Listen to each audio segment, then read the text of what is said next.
You practice over again, and you don't know what to do. You just do it, and then you get better at it. If you don't know how to do things, you could have someone to help you. Your teacher could teach you, or your mum or your dad or your older friend. When you don't know how to do something and you practice it, and you get very better of it and you still don't forget it. Because you can remember it over and over again. Practice makes perfect. We don't really know what they need to learn because we don't really know what's coming in the future. We need to read, we need to write, we need to do basic maths to get through life. They need, fun. They need someone encouraging them. I suppose they learn best with something that is interesting. It has to be meaningful and memorable for the right reasons. The priority for a 6 and a 7-year-old to me is to learn them to read and write. So you need to learn all those things, but you still need play, lots of it. You can make a lesson really memorable, but are you making the activity memorable or the learning memorable? So to me now, they need to do it a little bit better. They need to write nicer, neater, and then we move on to spellings. If I said to Bailey, sit down, do this, do that, he'd say, no way, I am not. If I go to Bailey, let's have fun, let's have a laugh, let's have a giggle, let's make a joke out of it, then he will do by all means. Can you taught me how to pick my hamster up by grabbing its belly and then putting it on my hand, then stroking it. I've learnt myself how to use my mum's camera. You just have to look at it and have a look at all the buttons. I learned to ride my bike without stabilisers on because I keep concentrating on the path, so I didn't fall over. I had to put my foot on the one foot on bike and one foot on floor, and then push it with my foot that was on the floor and then put my other foot that was on the floor on the bike. And I kept falling off of it, but I tried again and I did it. Challenges at St Michael's educating our children is the area in which the school's situated. There's lots of worklessness. We have children who have challenging home lives, who have really a battle before they actually come to school. School is their sanctuary. In school, where years ago the teacher was at the front of the class, being very dominant, now it's more of a discussion, and I think it's the same at work.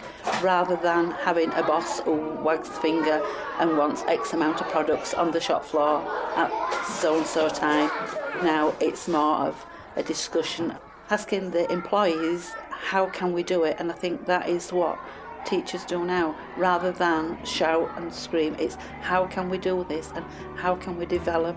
And I think the children now have a lot more input into the lessons, like the employees do at work. We talked about making the children more aware of how they learn and doing a lesson where they were thinking about learning to learn, which then led to looking at the Guy Claxton learning muscles. Can you learn somebody to learn? That is a question, isn't it? If you learn somebody to learn, then anybody could learn anything. At 6, you only have a certain understanding of why you're doing something and what the relevance is. So we can make the relevance and the value of it more explicit to them, then hopefully that will make sure that they invest in it more. I think it is important to reflect on what you do, and I think you get a good job satisfaction. When Ruth told me she wanted to teach this style of learning, I must admit I had reservations. I thought perhaps our children wouldn't respond to this. There wouldn't be any learning taking place. It would be a play session. The biggest tower out of spaghetti and marshmallows. As management, you have to think about children's attainment. I know So you've got your 3 R's, your reading, writing, arithmetic, going through the curriculum. You've got the 4 R's, resourcefulness, reciprocity, reflectiveness, resilience. There's such tricky words and deep thinking that it was how to get that across to 6 and 7-year-olds without it being the opposite of what we were trying to do, where it was just me talking at them and saying, you need to reflect, you need to be resourceful, you need to reciprocate and get involved. So I decided to give each one an animal so that if the children couldn't remember resilience, they could remember the rhino and the features of his personality. I think some children give up very easily, and it's accepted by the parents and to a certain extent by the school. And I think children need to understand the consequences of quitting, learning when they're switching off and saying, I can't do this, so I'm not going to continue, I'm not going to participate. And then making them more independent as well, and questioning, encouraging them to question and ask the right sorts of questions. We concentrate on the answers more than the questions. Through primary school and your GCSEs and your A-levels, it was all about learn this and just discuss it. And then all of a sudden at university, it's like, well, now you've got to dig even deeper. Well, why can't we be doing that in primary school and teach them all the way through? Because especially if you don't go to university, where do you learn to question? I think there's a major difference with constructive questioning and being argumentative, and that's what I teach these children, because they see argumentative but they don't see constructive questioning, some of them. When Ruth asked children to put the empathy specs on, that was absolutely amazing. Think about how we did and how we learned. So Ellie, were there any animals on your table? Helen Melon. Helen Melon, what animal was Helen Melon? Rat. She was a rat. Why was she a rat? Because she thought of the way how to do the model. You're a rat. Give Helen a round of applause. She's a rat. What about your team? I said George Day. He was a rat. He was a rat. Why? What was he doing?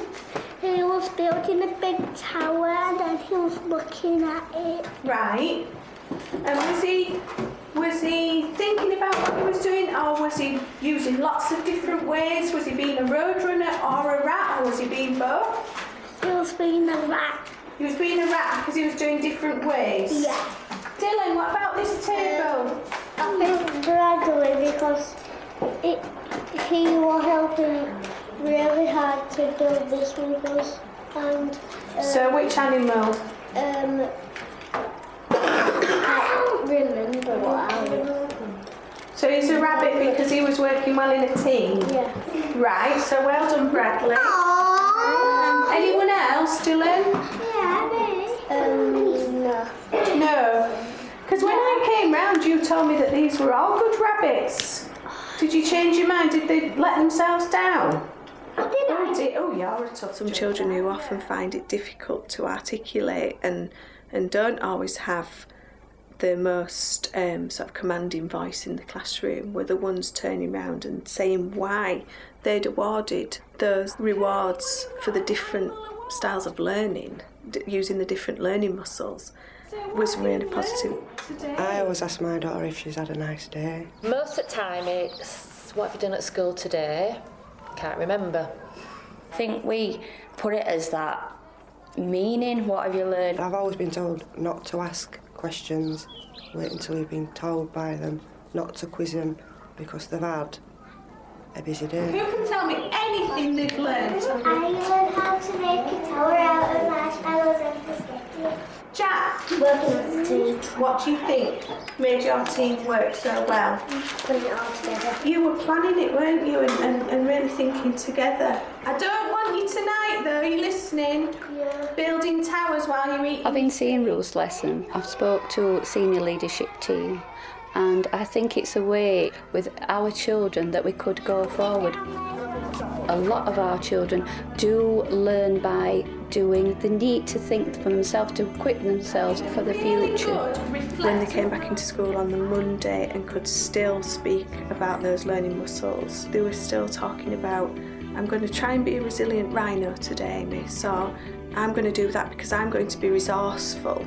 And even though it was just a basic understanding, if we've got that platform to work on, I really think it's going to be of value.